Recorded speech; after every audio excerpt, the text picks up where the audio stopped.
10 মিনিটের আবেগে মাগো 5 মিনিটের মন, কে তুমি মা দেখতে দিলা না এই পৃথিবীর মন। জোর করে আসিনি তোর শরীরে আমি, পৃথিবীতে নাকি সন্তান হয় মায়ের কাছে দামি। তবে কেন সুখের ভুলে আমায় পেটে নিলা, সুখের শেষে কেটে ছিঁড়ে আমায় ফেলে দিলা। একদিন তুমি আমার কাছে আসবে ঠিকই মাগো, কি বলবে আল্লাহর কাছে জমা করে রাখো। আমি তো বেঁচে গেছি, আমি তো বেঁচে গেছি, বেঁচে গেল মান, নইলে লোকে বলতো মরে অবৈধ সন্তান। একটু অবৈধ সুখ পেতে মা, একটু অবৈধ সুখ পেতে মা, আমায় পেটে নিলে কলঙ্কের ভয়ে তুমি আমায় ছুঁড়ে ফেলে দিলে। তোমার মা করতো যদি তোমার সাথে এমন, বুঝতে মাগো সেদিন তুমি মৃত্যুর যন্ত্রণা কেমন। বাচ্চা নষ্ট হচ্ছে, না না না না মা বোন, তুমি আগে জাহিলিয়াতের দিকে তাকাও, তোমার অবস্থা কেমন ছিল। তোমাকে মর্যাদা দেওয়া হতো না, তোমার রাস্তায় ধর্ষণ করা হতো, তোমার বাঁচার কোনো অধিকার ছিল না।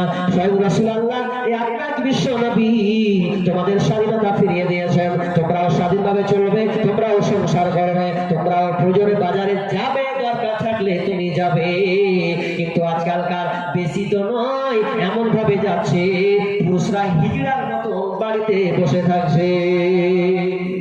স্ত্রী বলছে বাজার করা হয় না, কাপড় কিনতে ঢালবে কিছু নিয়ে চলে আসছে, পাতলা কাপড় তুমি বসো বাড়িতে। এখন তুমি হিজড়া হও। এখন আমি যাবো মার্কেটে, ওরা মার্কেটে যাচ্ছে, মার্কেটে গিয়ে ওরা কি করছে, ওই যে একই কাণ্ড, মার্কেটে গিয়ে তারা বাজার করছে, বাজার করে তারা একবার নিজের মন মতো কাপড় একখান দিয়ে এসছে। স্বামীর কাপড় নেওয়া ওদের পছন্দ হয় না, পছন্দ নাই, স্বামী নিতে পারে না। যদি কোনোদিন নিয়ে আসে তো কত যে চোখা খারাপ, ফুটু করে করবে, শুধু বাপ থেকে কেমন ভালো ভালো নিয়ে আসছে, মানে মুখেরটা ভালো নিয়ে আসছে, ওটা কইছে স্বামী রাগ দিবে না। শফিকের বাপের দিকে তো নজর আছে, আমি নিয়ে আসছি কাপড়টা সুন্দর ভালো লাগলো না, অত দামি দামি কাপড়, এটা উদাহরণ দিয়েছে অনেক জায়গাতে যে কাপড় নিয়ে আসতে ইস্তে হয় না। তো অধিকার, এদেরকে অধিকার দেওয়া হলো স্ত্রী হিসাবে, অথচ তারা আজকে অধিকার পেয়ে এত মাথা উঠেছে যে আজকে দেখা যাচ্ছে যে স্ত্রী সংসার চালাচ্ছে স্বামী। এরকম বড় বড় ভাইয়া বাবু মাইয়ার কাছে সবাই কাবু, আর কিছু করতে পারে না। যতই নেতা হোক স্ত্রীর কাছে সবাই। আমি আমাকে বলছেন আমাকে এখানে থাকতে পারা যাবে, কি করবো? একজন দার্শনিক বলছে ভাই মেয়েরা 7,000 কথা বলে প্রতিদিন। কত বললাম? এটা ঠিক ভালো করলেন। মেয়েরা প্রত্যেকদিন 7,000 শব্দ বলে, 7,000 কথা তাদের মধ্যে বের হয়, আর ছেলেদের হচ্ছে 5,000। তো একটা ছেলে তো বাজারের বন্ধু বান্ধবের কাছে ঘুরতে ঘুরতে ঘুরতে 5,000 শেষ করে চলে এসে বাড়ি। 7,000 তো ভোল্টেজের ঘরে নিয়ে আছে, যেমন ঢুকবে তো আমি শুরু করে দিলাম আপনার সাথে, আপনার পুঁজি শেষ, 5,000 ছিল আর 7,000 ঘরে নিয়ে আছে কথা, আর পারবেন না আপনি, তো আপনাকে ঝাড়বে খালি সব বাজার শেষ করে দিচ্ছি।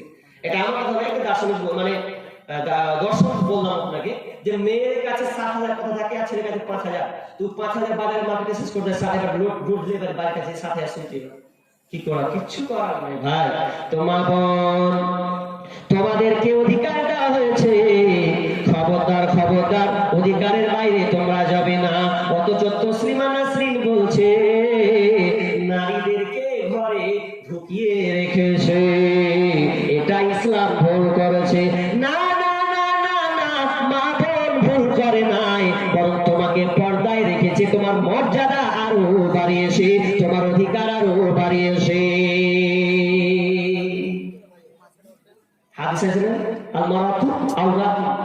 মেয়ে হচ্ছে ঢেকে রাখার বস্তু, ওদেরকে ঢেকে রাখতে হবে। আর দামি জিনিস ঢাকতে হয়, দামি জিনিস ঢাকতে হয়। আচ্ছা বলেন তো সোনা জিনিস ওপেন থাকে না ঢাকা থাকে? ঢাকা রাখে না, লাল দিয়ে দিয়ে ঢেকে রাখে। আর লোহা কোনোদিন ঢাকে? লোহা যদি মনে করেন যে লোহা দেখি ওর কানটা ধরে আবার রেলের কাছে নিয়ে যেতে পারছি, চুস জিলা দিয়ে চাটকে লোক কিছু বলবে না, কিন্তু সোনাতে হাত দেওয়া তো সহজ নয়। ও সোনাতে হাত দেওয়া ফুটে দিবে না। কত দামি জিনিস, নারী সোনার চাইতেও দামি।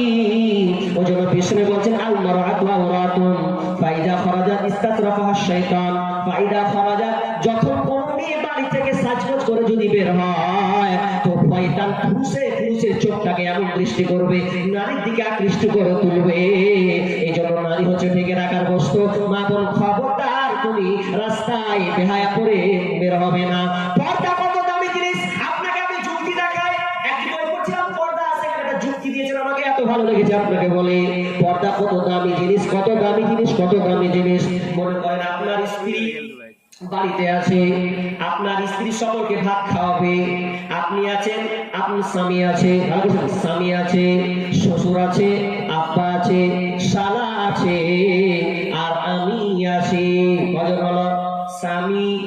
স্বামী একজন, শ্বশুর দুইজন, আব্বা তিনজন, তারপরে আপনার শালা। কজন হলো? চারজন। আর বন্ধুও খেতে বসেছে, ধরলেন কজন হলো? পাঁচজন। পাঁচজন মিলে খেতে বসেছে। খাওয়া যেমন হয়ে গেল, আপ্যায়ন করা হচ্ছে। তারপর আপনার স্ত্রী পরিবেশন করাচ্ছেন খাবার। এবার আপনি খেতে বলেছেন, সবাই খেতে বসেছেন, আপনার স্ত্রী ভাত দিচ্ছে। আপনি আপনার স্ত্রীকে দেখছেন স্ত্রী হিসাবে আপনি আপনার স্ত্রীকে দেখছেন। আপনার শ্বশুর আপনি হিসাবে দেখছে, আপনার শালা বোন হিসাবে দেখছে, আমার আব্বা বৌমা হিসাবে দেখছে। এবার বন্ধু কি হিসাবে দেখছে বলেন? এবার বন্ধু বলছে, ও যদি আমার হতো, বান্ধবী যদি হতো, তাহলে আমার কথাই না ভালো হতো। এটা তো আর মনে কুটকুটি মারবে, ওর মনে পেছনে ঢুকবে। সবাই আপন আপন দেখলো, এটা আমার ভাই, এটা আমার বোন, এটা আমার বৌমা, এটা আমার মেয়ে, এটা আমার স্ত্রী। কিন্তু যদি আপনার বন্ধু আপনার স্ত্রীর দিকে তাকায়, ও তো বলবে, যদি এটাকে পেতাম তো কতই না ভালো হতো। ও খারাপ চোখে দেখবে। কারণ নারী দামি জিনিস রে, পুরুষের কাছে আকৃষ্ট করে, শয়তান আকৃষ্ট করে দেয়। অতএব বাবা, তোমরা পর্দায় থাকবে। পর্দায় আছে ঘোড়া ডিম, পর্দায় নেই, বাজার গরম। সাবধানে থাকি ও নারী পর্দার আড়ালে, সাবধানে থাকি ও নারী পর্দার আড়ালে। হাদিসে হারাম লিখে অন্যে দেখিলে, সাবধানে থাকি ও নারী পর্দার আড়ালে, সাবধানে থাকি ও নারী পর্দার আড়ালে।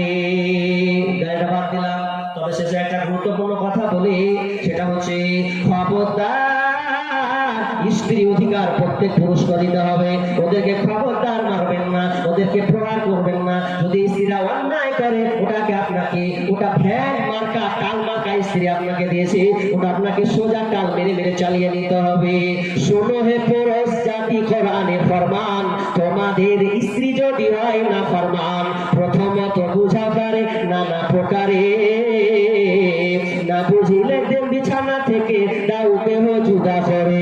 এই দুই প্রকারে যদি ঠিক নাহি হয়, আদরের মার তবে কিছু মারা যায়। অযথা মারিলে মার আল্লাহ নারাজ হবে, হিসাবের কোটে হিসাব কষিবে। মিয়া বিবি মিলে ঝুলে চালাবে সংসার, নইলে তোমাদের জীব পরকাল হবে ছারখার।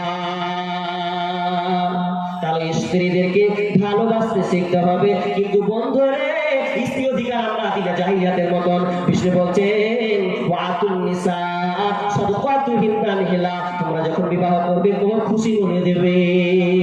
খুশি মনে করতে না, বাপ বিয়ে পড়িয়েছি মানে কাজ পড়াই না, নিজে ছেড়ে দিয়েছি, বিয়ে পড়াই না।